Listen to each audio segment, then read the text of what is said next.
Hi everyone, welcome back to इनफ्लेक्चर। So आज का वीडियो बहुत इंपॉर्टेंट एंड इंटरेस्टिंग होने वाला है उन स्टूडेंट्स के लिए जो सीए बनना चाहते हैं। आज के इस वीडियो में हम प्रपोज्ड स्कीम के बारे में बात करने वाले हैं। और सबसे पहले मैं एक डाउट आपका क्लियर कर देती हूँ। जो ऑलरेडी एग्जामिनेशन दे रहे हैं सीए का, वो एग्जिस्टिंग सिलेबस को ही फॉलो करेंगे, यानी कि जो ओल्ड सिलेबस है वही चलेगा आपका भी।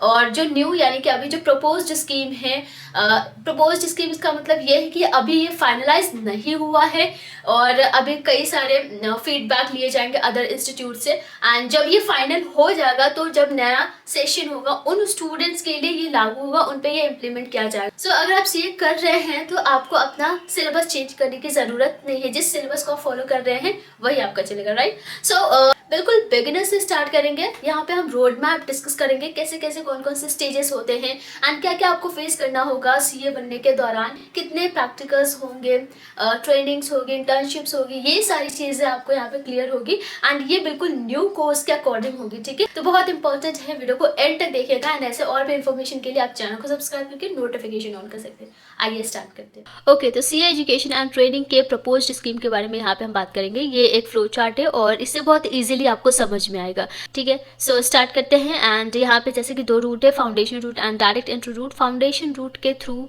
कैसे आप सीए कंप्लीट कर पाते हो वो पहले हम बात करते हैं। सो सबसे पहले तो 10th पास करना होता है। 10th के बाद आप रजिस्ट्रेशन कर सकते हैं सीए के एंट्रेंस एग्जामिनेशन के लिए, यानी कि फाउंडेशन एग्जाम के लिए, फाउंडेशन लेवल पे जो एग्जाम होता है उसके लिए। सो 10th के बाद आपने रजिस्ट्रेशन कर लिया है सीए में एंड अब आपको एग्जामिनेशन देना है, तो आप मई और नवंबर के मध्य में दे सकते हैं। लेकिन एग्ज़ाम आप 12th क्वालिफाई करने के बाद देंगे। आपने 12th का एग्जामिनेशन दे दिया है एंड 4 मंथ्स स्टडी पीरियड के कंप्लीशन के बाद आप सीए फाउंडेशन के लिए एलिजिबल है अपीयर होने के लिए, ठीक है। अब 12th कंप्लीट करने के बाद, फाउंडेशन का एग्जामिनेशन क्वालिफाई करने के बाद आपको इंटरमीडिएट कोर्स के लिए रजिस्ट्रेशन करना होता है। सो जैसे कि आपको भी पता है 3 स्टेजेस होते हैं, foundation, intermediate and final. Direct entry route की बात करें तो अगर आपने ग्रेजुएशन किया है, कॉमर्स में ग्रेजुएशन या पोस्ट ग्रेजुएशन किया है, तो मिनिमम 55% होनी चाहिए।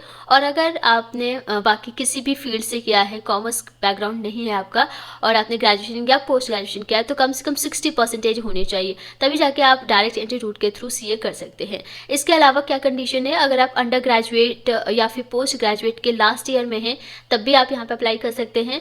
एंड अगर आप इंस्टीट्यूट ऑफ कॉस्ट अकाउंटेंट्स या फिर कंपनी सेक्रेटरी के इंटरमीडिएट लेवल का एग्जामिनेशन क्वालिफाई कर चुके हैं तो आप डायरेक्ट एंट्री के थ्रू यहाँ पे सीए बन सकते हैं, ठीक है। अब यहाँ पे डायरेक्ट एंट्री में आपको इंटरमीडिएट का रजिस्ट्रेशन करना होता है। इंटरमीडिएट कोर्स के लिए रजिस्ट्रेशन करने के बाद आपको उस लेवल पे एग्जामिनेशन देनी होती है। एंड दूसरी तरफ फाउंडेशन रूट में सबसे पहले आपको फाउंडेशन लेवल पे एग्जामिनेशन देना होता है, उसके बाद आप इंटरमीडिएट लेवल पे एग्जामिनेशन देते हो। अब यहाँ पे हम बात करें तो चेंजेस कई सारे हुए हैं। सबसे पहला चेंज ये हुआ है कि ये जो डायरेक्ट एंट्री रूट है इसमें लास्ट ईयर में आपको एलिजिबल नहीं माना जाता था डायरेक्ट एंट्री रूट के थ्रू, ठीक है। एक जो मेजर चेंज आया है फाउंडेशन लेवल पे वो है वैलिडेशन को लेके। पहले आपके पास वैलिडिटी होती थी लेकिन आप रीवैलिडेशन कर पाते थे, लेकिन अब आप रीवैलिडेशन नहीं कर पाएंगे। 4 साल का आपका वैलिडिटी होगा फाउंडेशन लेवल पे। अगर आप 4 साल में फाउंडेशन लेवल का एग्जामिनेशन क्लियर नहीं कर पाते हैं तो आप इंटरमीडिएट के लिए अपीयर नहीं हो पाएंगे, इंटरमीडिएट का एग्जामिनेशन नहीं दे पाएंगे। तो मतलब आपके पास सिर्फ 4 साल होंगे और हो सकता है इस बार साल में 2 बार की जगह पे 3 बार एग्जामिनेशन हो। पहले आपका साल में 2 बार एग्जामिनेशन होता था और इस बार चांसेस है कि 3 बार एग्जामिनेशन हो, बट ये भी कोई फाइनल नहीं है, मे भी हो सकता है, ठीक है।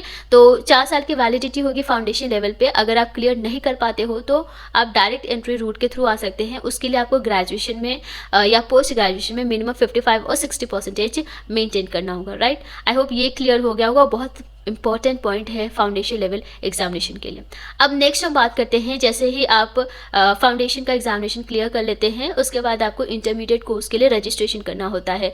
अब अगर आप फाउंडेशन के थ्रू आ रहे हैं या फिर डायरेक्ट एंट्री रूट के थ्रू आ रहे हैं, आप सभी को इंटरमीडिएट कोर्स के लिए रजिस्ट्रेशन करना होगा। और उसके बाद आपको इंटरमीडिएट के लिए आप तब अपीयर होते हैं जब आप 8 मंथ्स की स्टडी पीरियड को कंप्लीट कर लेते हैं। एंड इसमें दोनों ही ग्रुप आपको कंप्लीट करना करना होगा। फाउंडेशन लेवल पे आपका टोटल 4 एग्जामिनेशन होता है, बट इंटरमीडिएट लेवल पे टोटल 6 पेपर्स होंगे जो कि 2 ग्रुप में डिवाइडेड होंगे। फाउंडेशन लेवल पे पहले भी 4 पेपर्स होते थे, अब भी 4 पेपर्स होंगे, लेकिन इंटरमीडिएट में एंड फाइनल में आपका टोटल 8 पेपर्स होते थे पहले। बट ये जो प्रपोज्ड स्कीम है इसके अकॉर्डिंग अब आपके 6 पेपर्स इंटरमीडिएट में एंड 6 पेपर्स फाइनल में होंगे जो कि 2 ग्रुप में डिवाइडेड होंगे, ठीक है। तो इंटरमीडिएट एग्ज़ाम के लिए पहले आपको 8 मंथ्स का स्टडी पीरियड कंप्लीट करना होगा एंड उसके बाद आप दोनों ही ग्रुप को पास कर सकते हैं। एंड इसके साथ साथ यहाँ पे जो आपकी प्रैक्टिकल ट्रेनिंग होगी उससे पहले आपको ICITSS कंप्लीट करना होगा। Integrated course on information technology and soft skills जो है ये आप प्रैक्टिकल ट्रेनिंग से पहले ही कंप्लीट करोगे। और एक और जो मेजर चेंज आया है वो है आपके प्रैक्टिकल ट्रेनिंग में। पहले आपका 30 साल का प्रैक्टिकल ट्रेनिंग होता था, लेकिन अब इस बार से 2 साल का प्रैक्टिकल ट्रेनिंग होगा। लेकिन साथ ही साथ इसके साथ एक और चीज़ इंट्रोड्यूस हुआ है, वो है आपका self paced modules. 4 self paced modules होंगे, उसके बारे में हम अभी डिस्कस करेंगे। अब जैसे ही आपने प्रैक्टिकल ट्रेनिंग के लिए रजिस्ट्रेशन कर लिया है, रजिस्ट्रेशन करने के बाद आपको ये जो सेल्फ पेस्ड मॉड्यूल्स है वो देने होंगे और 4 सेट होंगे इसमें, और चारों ही सेट आपको देने होते हैं। अब चलिए इसके बारे में हम बात करते हैं। बेसिकली ये सेल्फ पेस्ड मॉड्यूल्स है क्या। Self paced modules total 4 set में डिवाइडेड है। सेट ए आपका कंपलसरी है जिसमें इकोनॉमिक लॉज है। सेट बी भी कंपलसरी है, strategic cost management and performance evaluation. ये दोनों ही सेट कंपलसरी है। और जो आपका CA फाइनल ओल्ड कोर्स है उसका ही डिलीटेड सब्जेक्ट है, ठीक है। तो इसमें कोई आपको नई चीज़ें देखने को नहीं मिल रही है। सेट सी में आपके पास चॉइसेस है, इसमें बहुत सारी नई नई चीज़ें इंट्रोड्यूस की गई है। जिस भी लाइन में आप इंटरेस्टेड हो, जिसमें आप अपना एक्सपर्टीज़ बनाना चाहते हैं, उस वाले सब्जेक्ट को आप इसमें चूज़ कर सकते हैं। सो सेट डी जो है उसमें भी आप एक चूज़ कर सकते हो, constitution of India, psychology, entrepreneurship, ये सारे ऑप्शंस है। सो काफ़ी इंटरेस्टिंग टॉपिक्स है या सब्जेक्ट्स है जो कि आप इसमें चूज़ कर पाओगे। तो ये जो सेल्फ पेस्ड मॉड्यूल्स है इसे क्वालिफाई करना कंपलसरी है। कम से कम आपको 50% स्कोर करने होंगे, तब जाके आप क्वालिफाई करेंगे। ओके, तो वापस हम फ्लो चार्ट पे आते हैं। सेल्फ पेस्ड मॉड्यूल्स कंप्लीट करने के बाद आपको एडवांस्ड ICITSS करना होता है। प्रैक्टिकल ट्रेनिंग पीरियड के दौरान कर सकते हैं या फिर फाइनल एग्जामिनेशन से पहले आपको एडवांस्ड ICITSS कंप्लीट करना होगा, ठीक है। एंड 2 साल का आपका प्रैक्टिकल ट्रेनिंग होगी। सो यहाँ पे फाइनल एग्जामिनेशन में आप तभी अपीयर हो सकते हैं जब आप 6 मंथ्स की एटलीस्ट प्रैक्टिकल ट्रेनिंग कंप्लीट कर लेते हैं एंड सेल्फ पेस्ड मॉड्यूल्स जो आपके 4 है वो पास कर लेते हैं एंड AICITSS कंप्लीट कर लेते हैं। Advanced ICITSS plus self paced modules, 6 months की प्रैक्टिकल ट्रेनिंग, ये सारी कंप्लीट करने के बाद आप फाइनल एग्जामिनेशन में अपीयर हो पाएंगे।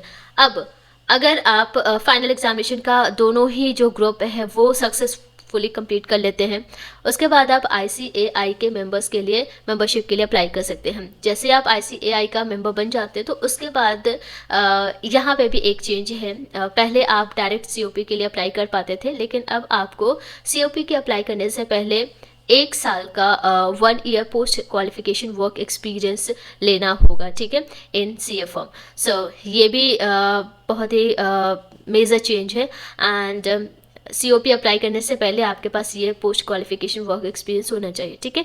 एंड दूसरी तरफ अगर हम बात करें, यहाँ पे आपके पास एग्जिट रूट भी होगा। ये भी स्टूडेंट्स के लिए काफ़ी इम्पॉर्टेंट है और कहीं ना कहीं आपके CA के जर्नी को स्मूथ करेगा। और ये एग्जिट रूट बहुत ही इंटरेस्टिंग है।